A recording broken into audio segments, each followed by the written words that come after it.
Henry VIII had made himself, and all of his heirs after him, King of Ireland. When Henry broke away from the Roman Catholic Church, it put him in a very tricky spot in regards to Ireland. There had been a papal bull put in place since the 12th century that gave England dominion over Ireland.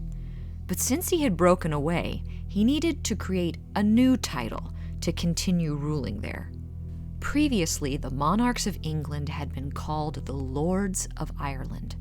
But in 1542, the Kingdom of Ireland was created and the Crown of Ireland Act was passed, making Henry and all of his descendants King of Ireland. The truth of the matter was, England had very little sway over how things were run outside of an area called the Pale. As was so often the case with Henry, he wanted control. So he began a policy of the Irish chiefs giving their lands to him, and then he would give them back under a royal charter. They would keep their lands and have protection, but there was a very heavy exchange. They would pay rent.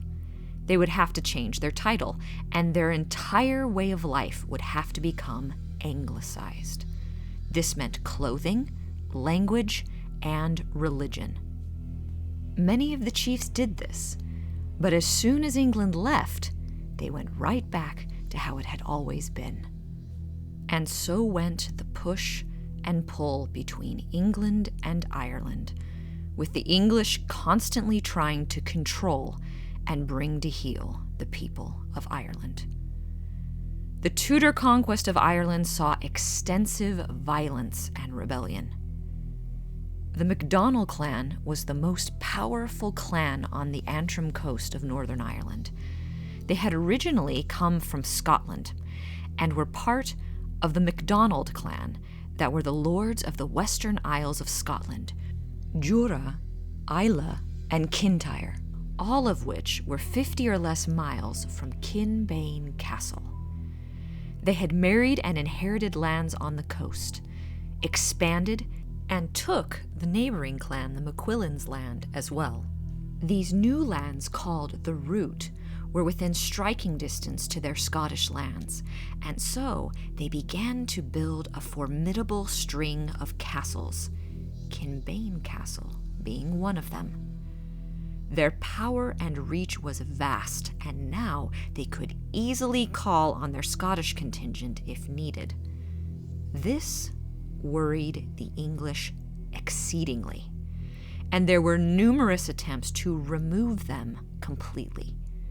By the time Henry's son Edward VI became king, England decided to take serious measures to deal with the MacDonalds.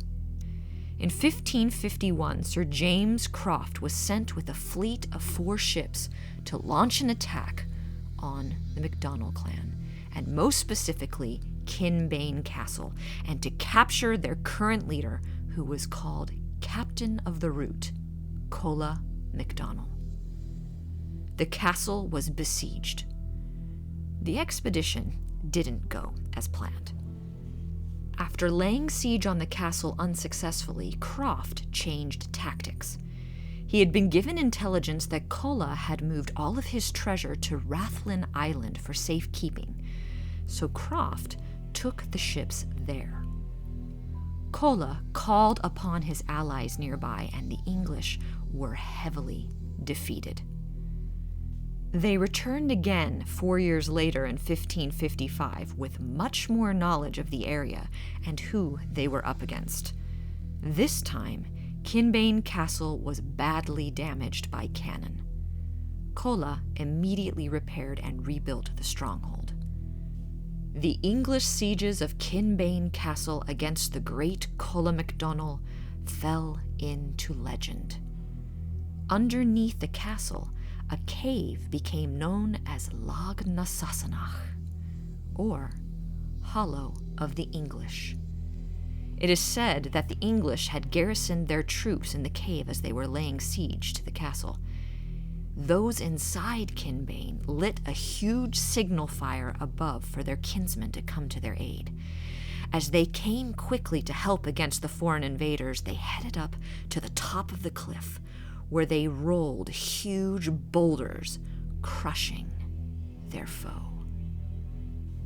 Colla MacDonell died in 1558, but the conflict in Ireland with the English during the Tudor dynasty would be far from over.